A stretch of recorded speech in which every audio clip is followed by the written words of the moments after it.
Hi everyone, it's Alan Lepofsky here from Constellation Research, and what I want to talk to you today is about natural language processing, or how computers recognize human speech. Now, Microsoft made a big announcement today that they have just achieved what's below 6% word error rate. So that means, as the computer is listening to people, it's actually interpreting what you say as accurately as humans do listening to conversations. When people say, oh, I'm sorry, what did you say? Or you have to hear things again. Well, below 6%, sort of the milestone that they were looking for, and they've just announced. Now, why is word error rate, or why is natural language processing interesting? If you think about it, over the last few decades, we've had speech-to-text recognition. So we've had programs that allowed you to talk, and it transcribed what you were doing, and you could enter text messages or, do your emails that way and everything.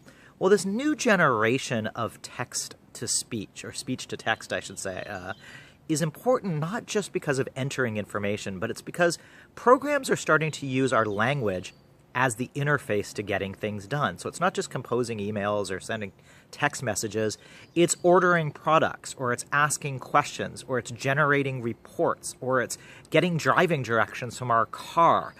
Our voice is becoming the new way we interact with all the machines and technology around us. Microsoft calls this conversations as a platform, the ability to talk instead of type and enter things. And I think that's really important. Now, if I tie that together with one of the things that I've constantly been talking about is this need for sort of a universal create button.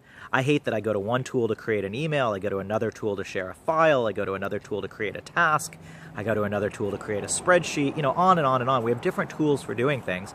I've always wanted sort of this universal create button. Create, and it brings up, a blank whatever, canvas, and I could create a task or an email or a text message or whatever in it.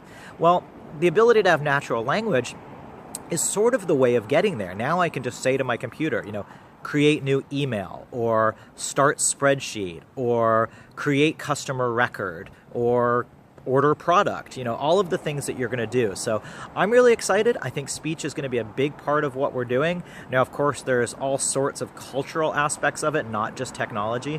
Where can you do speech recognition? You're not going to have 100 people all sitting in the same office, all talking to their computer over each other. So, voice as an input definitely has its limitations as to places that you can use it.